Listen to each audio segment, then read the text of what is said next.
That was solid. Good, good, good. Give me some more.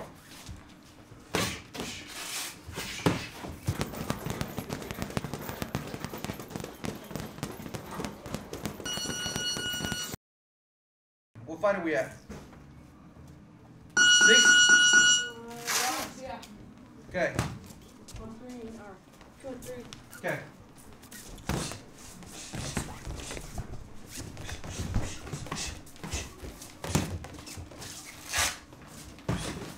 Good.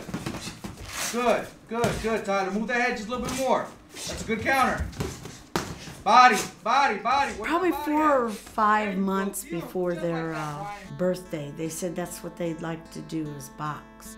I think because their father and their uncle both boxed when they were young. So I brought them down here on their 12th birthday. Our dad, we used to always ask our dad about like when he boxed and where he boxed, and that got us really interested. We started asking when we could go, and then whenever it hit our 12th birthday, our grandma took us down here and we tried it out, and we just kept on coming every day. We actually came down on the birthday night and talked to Coach Eddie. Well, when I first met Brian and Tyler, their grandma brought them down with their dad, and scrawny little white kids. We don't have many white kids down here. A lot of Hispanics and African Americans, and I was like, I told them this also that I give them 2 weeks, and they're gonna come back. Their first reaction was, I think they thought they were just gonna get in the ring and fight, that it wasn't gonna be all the hard work that it is. I knew they struggled. I knew they hated it. We run a lot of hills, do a lot of sprints. Once we start working the arms and punching bags, it's like I could tell they were sore, and it's like nothing they've ever done before. And I didn't think they were really gonna make it. I didn't think they were ever gonna have fights, because every day I have kids tell me, Coach, I want to be a fighter. I want to box. Okay, it's much easier said than done. But they stuck with it, and they proved me wrong. My reaction when they wanted to box was it was a good thing, but we've been a lot of baseball for 5 or 6 years, and I've been their coach, so it's been a big difference for me not being able to be on the field with them right now, and they're down here, but it's a good thing. I enjoy watching them fight. It's had a good impact. They're a lot more disciplined. They have been listening a lot better. They're trying a lot harder. They're doing better in school, and it's really been good on them. They'd fight with each other all the time when I first met them. They'd argue with each other all the time, and it's to try to prove one up each other. But now as the year has gone by, they're more mature. They don't fight as much. They listen to everything I tell them, especially when we're doing drills in the ring, when they're sparring and they're fighting. When we spar, whenever we have any sessions and I see they're doing something bad, I raise my voice, but not in like an angry. I just tell them, hey, you need to pick it up, man. This jab you're throwing is terrible. Do you like to get hit in the face? Do you like people hitting you? Do you enjoy that? Because you can do this all day. And I show them their flaws. Like, you know what, you're not throwing your hook. You're not moving your head. And I stop them. I tell them, hey, we got to work on this, guys. You got to understand that if you do it here, you're going to do it in a fight.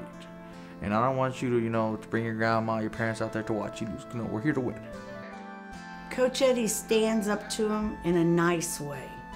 He's like, you're gonna have good grades if you're gonna box. I'm gonna look at your report card. If one of them starts to lose their cool when they're sparring, it's like, no, we're not gonna do this. When he takes them to a show or a boxing match, I should say, he doesn't let them showboat like some of the guys really showboat. And he doesn't allow that. He keeps them humble, but he makes them good fighters. Our Coach Eddie, he plays a big role because he lets us come down every day, 5:30 to 7:30. One is to push yourself further than your limits, and also it's about dedication. And because we come down here every day, and some kids aren't dedicated like that. Goals, hard work, dedication. Just like Mayweather says, hard work, dedication. That's what ensues. Responsibility, because when I have my kids down here in the program, I expect all those things. Hard work, dedication. I tell them every day, there's only 3 things you should worry about: your religion, your family, and the sport. That's it. You don't got no other responsibilities. You don't got no bills to pay. You don't got no job. You only have school, your family, and your religion. So, you know, with these kids, I'll tell them every day, hey, you know, if you're down here, I expect 100%. Especially with them, because they are my active fighters. So with them, I push them a little bit harder than I would some other kids. Some of the kids, they're not up to their level to where they are fighting yet, or even have that experience. But I try to work them in. I try to have a special group of, hey, these kids are potential fighters. They're going to represent whatsoever. They've played baseball since T-ball, and they've just had a non-defeated team. They don't know how to lose. They've never lost very much. So I was really proud that Eddie's taught them how to lose here too. He's taught them how to lose by, at the end, he always encourages them. He always tells them, you did your best. I saw you get in there. And then he explains to them what they've done that maybe could have helped them win. But he doesn't raise his voice. He doesn't put them down. He gives them a good hug and a high five afterwards. Takes pictures with them whether they won or lost. When Brian lost his very first fight, he cried. And he cried. And I was like, why are you crying, man? You just lost. It's okay. But I didn't know that they didn't know how to lose like that. I didn't know that they played competitively to the point where they had never lost no baseball games. And when Brian cried, I said, hey, man, everything's going to be okay, man. It happens. You know, this is a sport. If you are lucky, when you get older, you'll look back on this, when you have your 30th, 50th fight. You'll look back at that third fight and be like, man, I remember when I lost and I cried. Now, it ain't no big deal. You know, same thing with Tyler. Tyler, when he first lost, he cried too. Tyler's gotten better at it. When he's lost, he's like, okay, now I know what I need to work on better. I tell him, hey, I'll tell you why you lost. And I'll tell you why you could have won. But you know what? It's okay. Let's put that behind us and let's move forward. And let's use that experience that we just had right there, and let's go ahead and put it to this next fight. Because we can win. You can win every fight. Like I tell them, every fight they've lost, you could have won that fight. But you didn't, so let's move on. Their first match was against each other, and Grandma was opposed to it all the way. I did everything I could do to stop it, and their dad walked in and said, why? Let them fight. The first match together, it was kind of rough. They had called and asked me, and I said yes, you know, because they both really wanted to fight, and I knew it was against each other, but that was the only matchup they could get, and it was kind of rough, you know. I got to be in one corner, and we had another coach in the other corner. Coach Eddie, he couldn't take a side, you know. It was too hard on him too, so it was difficult for everybody. One of my parents who was bringing down their kids said, hey, can you be in their corner? And then Brian Sr., I said, hey, you can be in whoever corner you'd like to be if you want to, because he doesn't have to. I had someone else. But he picked someone's corner. I said, okay, now I'll just watch. They fought their heart out. The whole crowd was cheering because it was a very exciting fight. They were going at it. So I was very happy. One time I heard one say, you know I can whoop you. And he goes, yeah, well, that was a bad day. And they laughed about it, and that was it. And I have never heard no animosity between them or about that. It was a big competition type thing. Like, we both wanted to beat each other. And the other one thought that if we beat him, then he would go brag and do all that, but we really didn't brag after. Like I said, it was big competition, you know. Just trained a lot, and we still like loved each other and stuff, and you know, we didn't get mad after the fight or anything. It was just a fight. For them being a boxer at this age, one of the biggest things is they can brag to their friends. I mean, how many 7th graders do you know that box?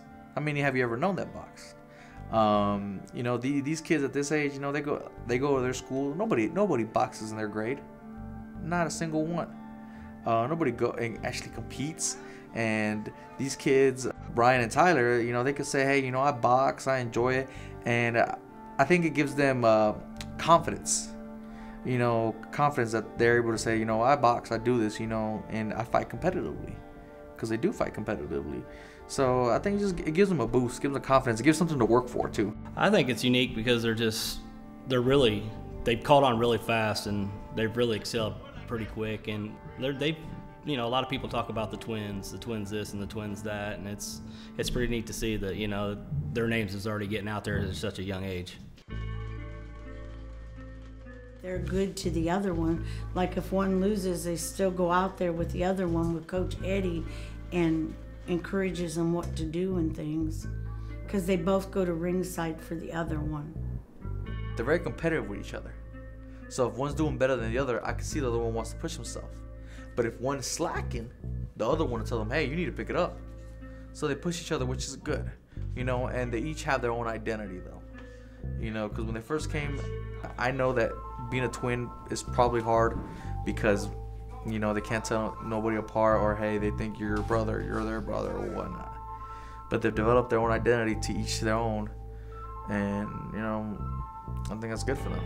We tell each other to push it even harder, and we just push each other harder than we usually work. So it's a good thing. We have each other to push. I like him down here because it gives me more motivation to push myself. So like if he's beat me in a race and I know that I gotta run faster or push myself. And I also like having him here because most of the days not many people come that we could spar. So we have each other to spar like every day.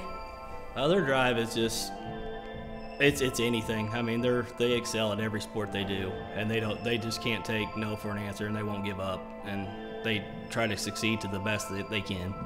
My biggest thing that I'm most proud of them is that they've continued to stick with the sport. That they still show the hunger. It's as if whenever they fight, I feel it's as if it's their first time fighting. They're excited. They're nervous. They're excited. You know, and I love that because in this sport, there's a lot of quitters.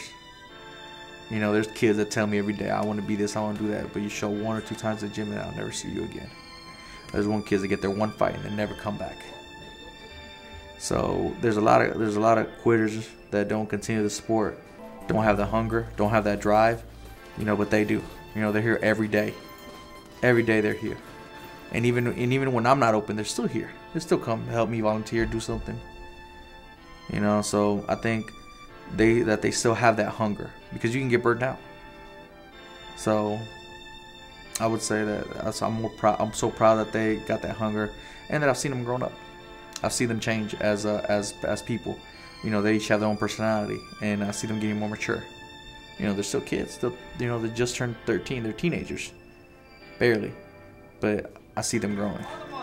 There you go. Move, Brian. Move though. Don't get too excited. Stay in the middle, Brian. Control that circle. Control it. Let your brother come to you, man. Good, Brian. Good, Brian. Finish that 3, Tyler. Finish that 3. I see it all day. I'm looking right at it. Come on. Good. Just get it again. Where's that body?